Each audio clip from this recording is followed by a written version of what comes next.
Hello बच्चों, मैं हूं हर्षित, आपका अपना हिंदी अध्यापक संत माइकल इंटरनेशनल स्कूल के ऑनलाइन क्लासेस में आप सभी प्यारे बच्चों का स्वागत करता हूं। मेरे प्यारे बच्चों, कैसे हैं आप सभी? स्वस्थ रहिए, सतर्क रहिए और फिलहाल अपने घरों में ही पढ़ते रहिए। मेरे प्यारे बच्चों, आज हम लोग पढ़ेंगे कक्षा 8 की हिंदी व्याकरण मनिका, और इसके अंदर हम लोग फर्स्ट चैप्टर पढ़ेंगे।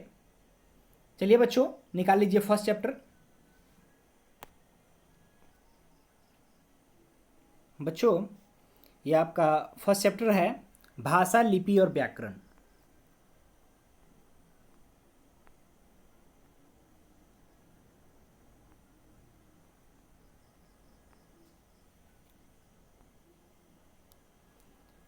बच्चों, लैंग्वेज, स्क्रिप्ट एंड ग्रामर। तो बच्चों, पहले पिछले क्लास में भी हम लोग पढ़े थे भाषा, लिपि और व्याकरण। तो इस क्लास में भी हम लोग पढ़ेंगे भाषा, लिपि और व्याकरण के बारे में। भाषा शब्द भास धातु से बना है। भाषा शब्द होता है बच्चों, किस धातु से बना है? भास धातु से बना है। भास का अर्थ होता है बोलना। हम सभी इस बात से भली भांति परिचित हैं कि जीवन में बोलना का कितना महत्व है। पशु पक्षी अपनी भाषा में बोलते हैं, परंतु मनुष्य एकमात्र ऐसा प्राणी है जिसमें सोचने समझने की शक्ति निहित है। वह सोचता है, विचार करता है और फिर उन्हें व्यक्त करना चाहता है। यह तथ्य ही भाषा के जन्म का आधार बना। आरंभ में जब भाषा का विकास नहीं हुआ था, तब मानव ने अपने भावों और विचारों को अभिव्यक्त के लिए कुछ ध्वनि चिन्हों का सहारा लिया होगा। धीरे धीरे इन ध्वनि चिन्हों का रूप शब्दों ने ले लिया और शब्दों से वाक्य बने, और इस प्रकार भाषा का जन्म हुआ होगा। आज भाषा अपने चरमोत्कर्ष पर है। आज भाषा के माध्यम से हम अपने भावों और विचारों को व्यक्त करने में पूर्णतः सक्षम हैं। तो बच्चों,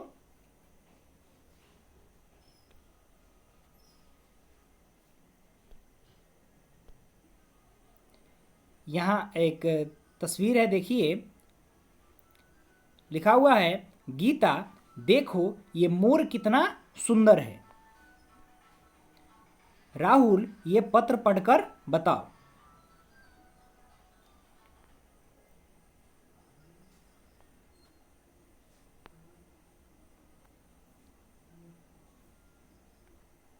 इस प्रकार भाषा वह माध्यम है जिसके द्वारा मनुष्य अपने भावों तथा विचारों का आदान प्रदान करता है। तो बच्चों, भाषा क्या है? भाषा एक ऐसा माध्यम है जिसके द्वारा मनुष्य जो अपने मन के जो विचार होते हैं उसका आदान प्रदान करता है। तो आपको परिभाषा ज्ञात हो गया होगा बच्चों।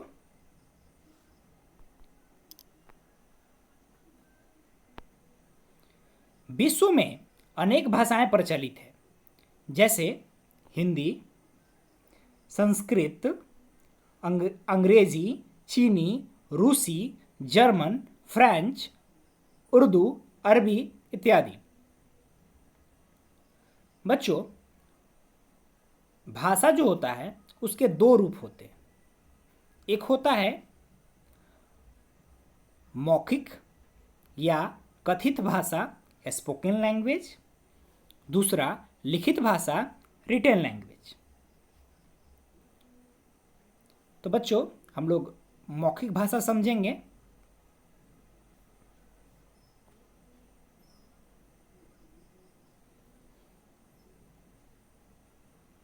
कथित का अर्थ है कहा गया। भाषा के इस रूप में वक्ता बोलकर अपने विचार व्यक्त करता है तथा श्रोता सुनकर उसे समझता है। तो इसमें क्या होता है बच्चों, मौखिक भाषा में वक्ता जो होता है बोलकर अपने विचार को प्रकट करेगा और जो सुनने वाला श्रोता है वो सुनकर उस बात को समझता है। इसके उदाहरण हैं काव्य पाठ, गीत व कहानी सुनना, भाषण, समाचार वाचन, वाद विवाद, टेलीफोन वार्ता, परिचर्चा, नाटक, रेडियो के कार्यक्रम इत्यादि भाषा के ये सारे जो हैं मौखिक रूप के उदाहरण हैं। बच्चों अब हम लोग पढ़ेंगे लिखित भाषा।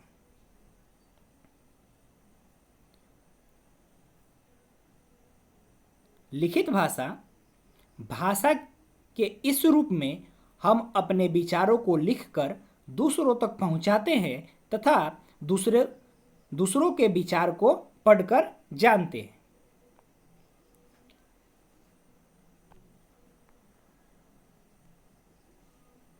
तो बच्चों ये क्लियर हो गया होगा भाषा का लिखित रूप क्या है, जिसमें हम अपने विचार को लिखकर प्रकट करते हैं और दूसरा उसे पढ़कर समझता है। भाषा के लिखित रूप के कारण ही मनुष्य के मौलिक विचारों तथा अर्जित ज्ञान को भावी पीढ़ियों के लिए सहेज कर रखना संभव हो पाया है। अर्थात बच्चों यदि भाषा का लिखित रूप नहीं होता तो मनुष्य जो आज हम लोग बहुत सारे इन्वेंशंस के बारे में जानते हैं तो ये सब जो है इसका कहीं ना कहीं सब लिख के रखा जाता है और हिस्ट्री में यही बताया जाता है।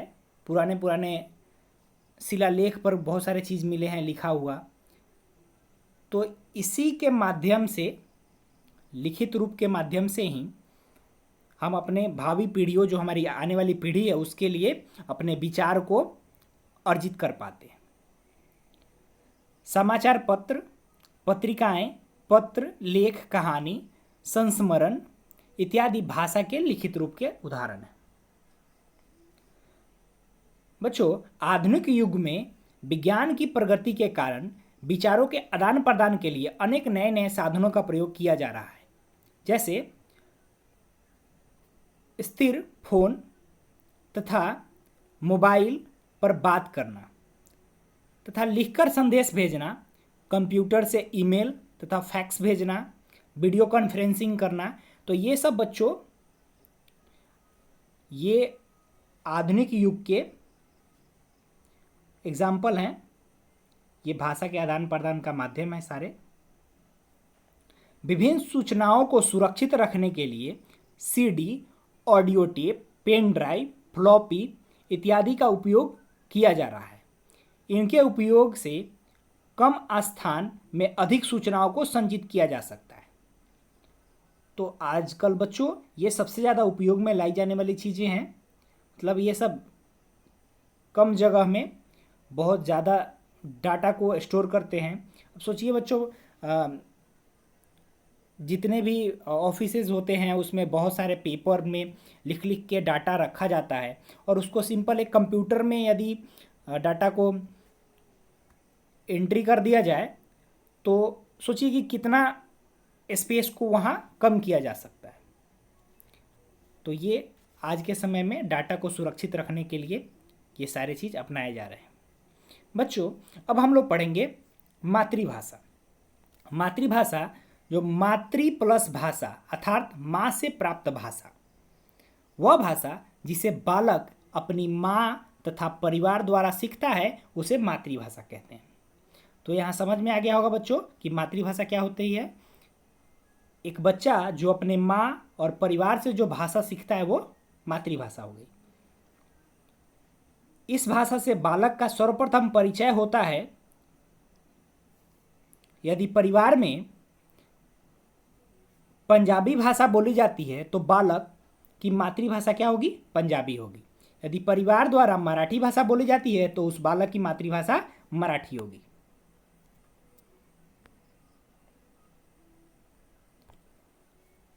बच्चों, अब हम लोग जानेंगे राष्ट्रभाषा।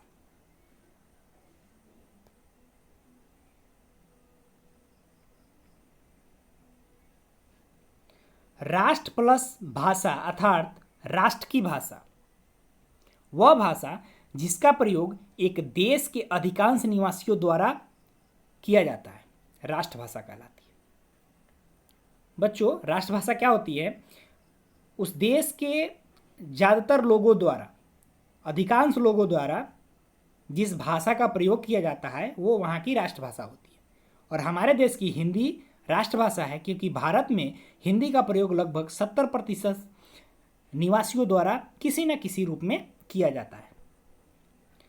प्रत्येक राष्ट्र की अपनी अपनी राष्ट्रभाषा होती है। जैसे जापान की जापानी है, चीन की चीनी, फ्रांस की फ्रांसीसी, ब्रिटेन की अंग्रेजी इत्यादि बहुत सारे हैं ऐसे भाषाएं। बच्चों, अब हम लोग जानेंगे राजभाषा। अभी जाने राष्ट्रभाषा, अब जानेंगे राजभाषा।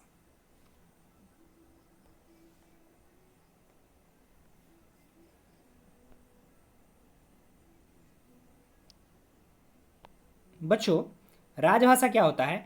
राज प्लस भाषा अर्थात राज काज की भाषा, मतलब राज में काम काज में जो भाषा लाई जाती है वो हो गया हमारा राजभाषा। वह भाषा जिसका प्रयोग देश के कार्यालयों में काम काज के लिए किया जाता है राजभाषा कहलाती है। बच्चों, तो क्लियर हो गया होगा राजभाषा।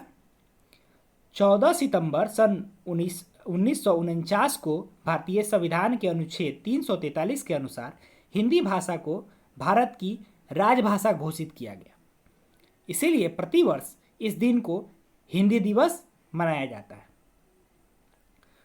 तो बच्चों,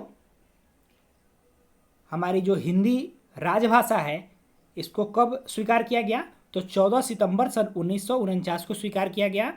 और यह कहाँ अंकित है? तो संविधान के अनुच्छेद 343 में अंकित है। बच्चों, प्रति दिवस हम हिंदी दिवस कब मनाते हैं? तो 14 सितंबर को मनाते हैं। क्यों मनाते हैं? तो इसी दिन हमारा हिंदी को हमारे संविधान में मान्यता दी गई थी। बच्चों, अब जानेंगे हम लोग राजभाषा के बाद में संपर्क भाषा। बच्चों, संपर्क प्लस भाषा अर्थात संपर्क की भाषा, मतलब एक दूसरे से संपर्क के लिए यूज की जाने वाली भाषा, वह भाषा जिसका प्रयोग देश के निवासी आपस में संपर्क करने के लिए प्रयोग करते हैं, संपर्क भाषा कहलाती है। तो बच्चों, भारत में संपर्क भाषा क्या है? भारत की संपर्क भाषा हिंदी है और विश्व की संपर्क भाषा अंग्रेजी है। तो बच्चों, भारत में यदि एक राज्य से दूसरे राज्य में जाते हैं तो हर राज्य का अपना अपना वहाँ का लैंग्वेज होता है।